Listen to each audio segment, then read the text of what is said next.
मन मंदिरा गजर भक्तीचा.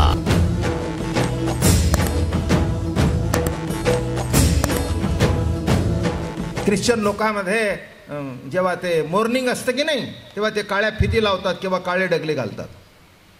आलं का लक्षात? आता आमच्याकडे मॉर्निंगचा प्रश्नच नाही, सगळी मॉर्निंग.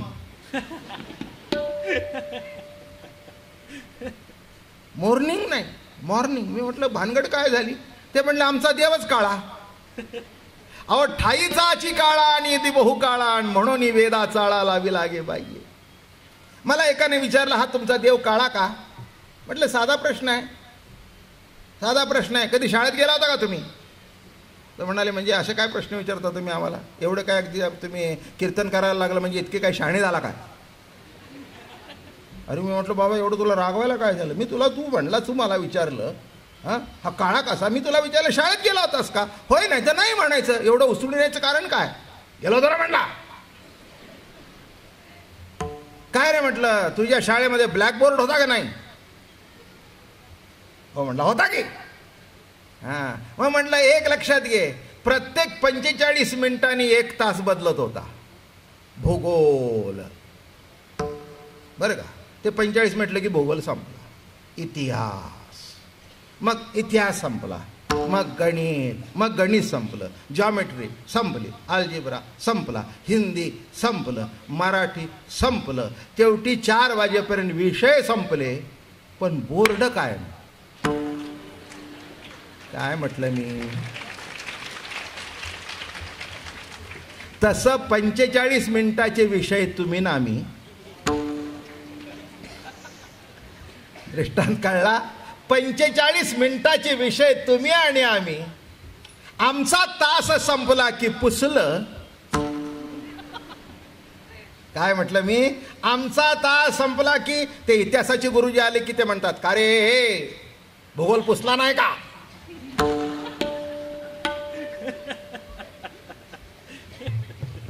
अरे भूगोल पुसला नाही का?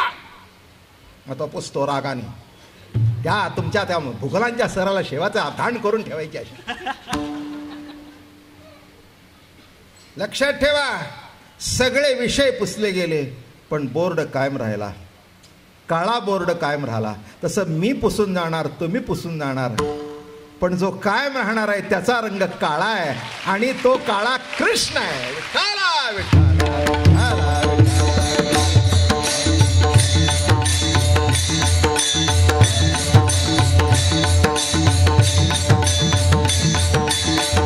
म्हणून काळे वनमाळी घरा आले गे माये.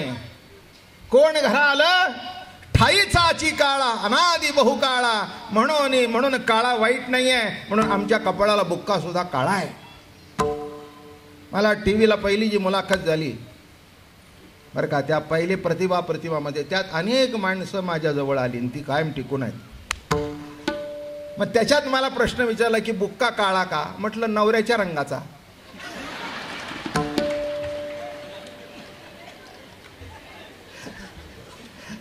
आमचा मालक जर काळा तर आम्ही बुक्का गोरा लावणार कुठून?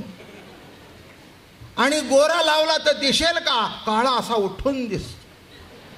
आणि हे काय हो, आपल्याकडे सुद्धा लहान पोणारा तीट लावतात दृष्ट लागू नये अशी. इकडे लावतात, इकडे लावतात, इकडे लावतात. तसं नीट लक्षात घ्या, परमात्मा कोणत्या रंगाचा आहे? रक्त, श्वेत, कृष्ण, पीत, प्रभा, भिन्न. पण ज्या वेळेला चिन्मय अंजन सुदले डोळा. बरं का? नुसतं आपला गोला अर्थ सांगू. आलं का लक्षात? जास्ती काही कीर्तन वाढवणार नाही. आलं का लक्षात? आता रोजचं ते प्रवचन बरं वाटायला लागले मला 1 तासाचं. नाही म्हटलं तर थकायला होतं. आता दिवसेंदिवस कीर्तन तुम्हाला ऐकायला बरं वाटतं. गाणं बिणं सगळं थाट. आणि मग काय असतं, तुम्ही समोर बसला की मला एकदम 72 तर 27 व्हावं लागतं.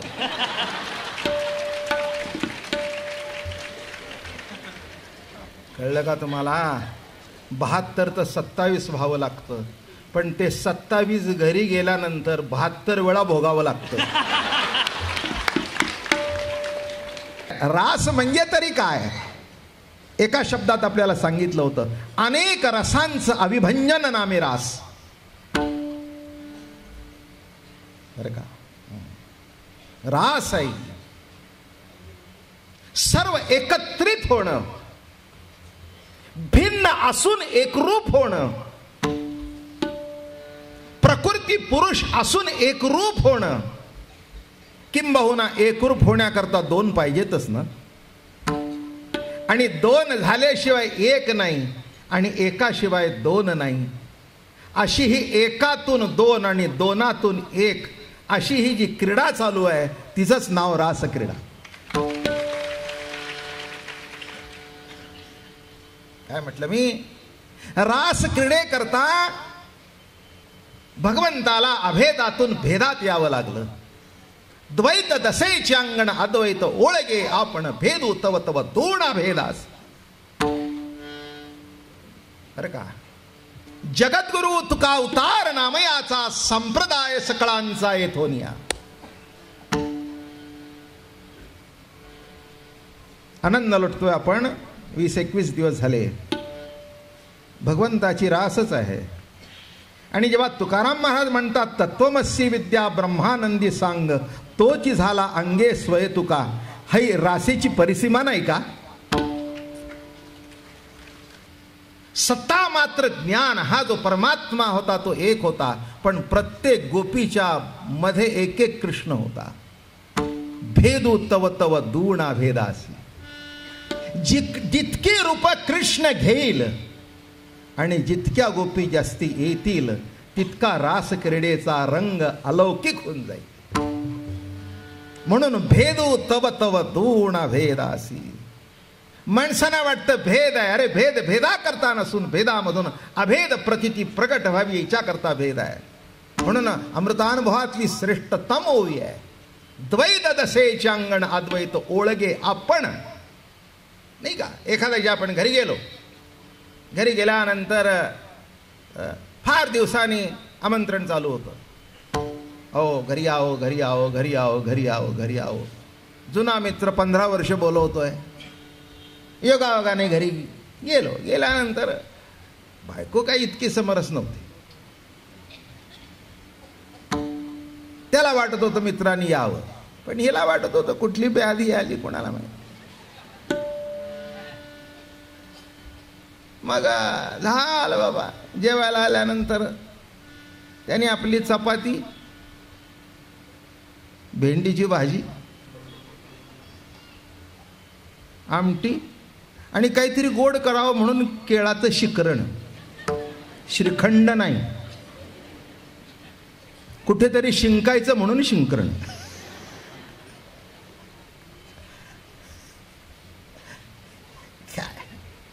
घरी आल्याबरोबर मोठी गंमत झाली. घरी आले बिले सगळे. न बायकोने विचारलं काय केलं? काय म्हणला तुला सांगू? केळाचं शिक. काय म्हणली? 15 वर्ष एवढ्या करता बोलवते होय?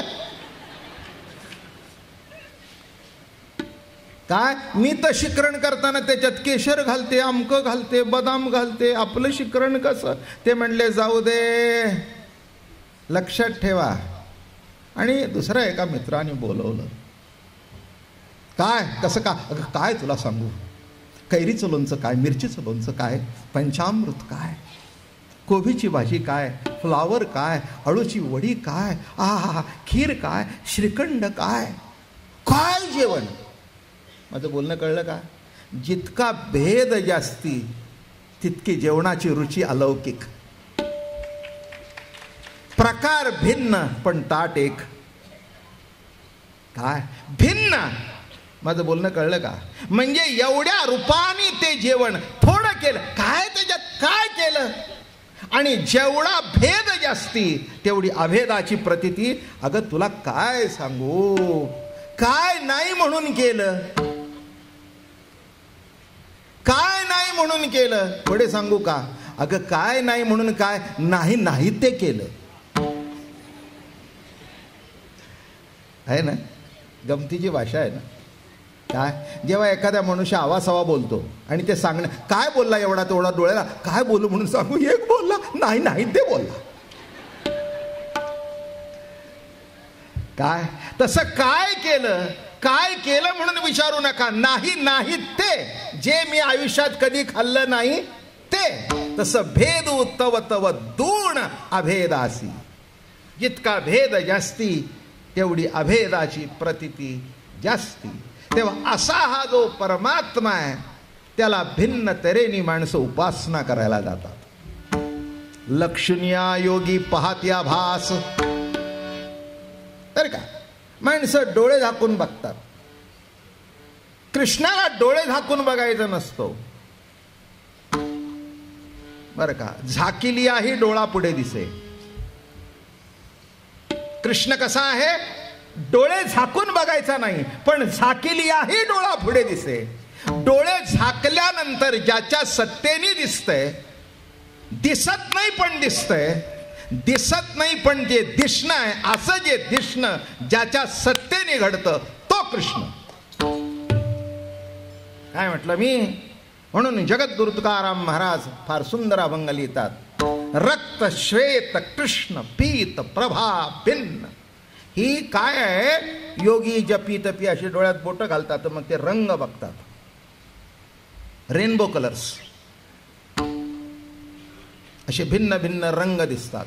मग कुणाला जांभळा रंग दिसतो, कुणाला पिवळा दिसतो, रक्त दिसतं. म्हणजे रक्त म्हणजे लाल रंग. रक्त श्वेत कृष्ण पीत प्रभा भिन्न. लक्षात आलं का. सगळे रंग. पण एक तुम्हाला माहिती आहे का सायन्स, सगळे रंग जर एकत्र केले तर त्याचा पांढरा रंग होतो. म्हणजे काळा टाका, तांबडा टाका, सगळे टाका, कालवल्यावर तुम्हाला असं दिसून येईल की पांढराच झाला. म्हणजे कोणताही रंग असू दे त्याच्यातला श्रीरंग संपलेला नाही. माझं बोलणं कळलं का.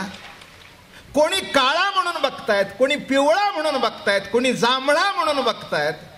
ते म्हणले आम्हाला माहिती नाही. रक्त श्वेत कृष्ण पीत प्रभा भिन्न.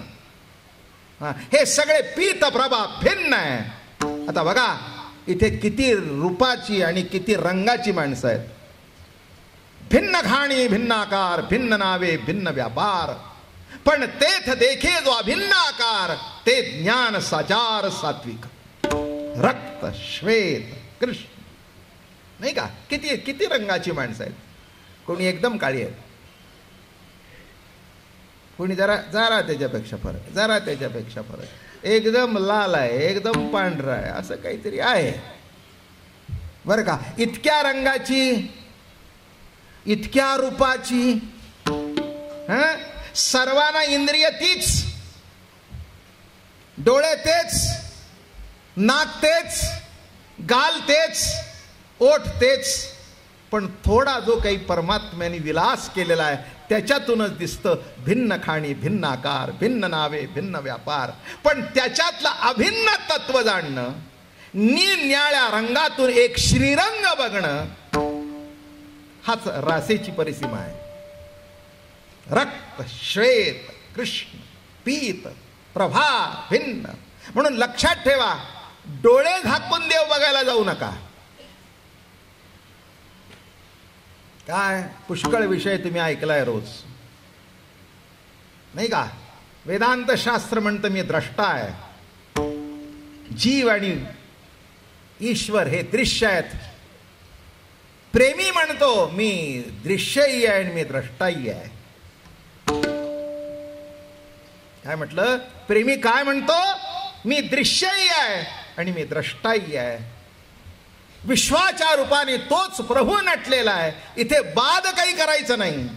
म्हणून कोणताही रंग असू दे, नाही का. हो, काळा आपण बाद मानतो पण देवच काळा, नाही का. हो, आपल्यामध्ये काळा रंगाची साडी फक्त बायका त्या आता संक्रांतीला नेसतात. एरवी लग्न कार्यामध्ये काळं नेसून जायचं नसतं. हे जगच्चित स्वरूप आहे असं एकदा सद्गुरूंनी अंजन डोळ्यात घातलं.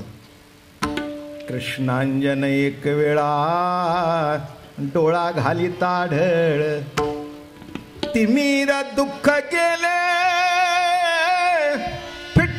भ्रांतीचे पढळ श्री गुरु निवृत्ती राय मार्ग दाविला सोज्वळ मन मंदिरा गजर भक्तीचा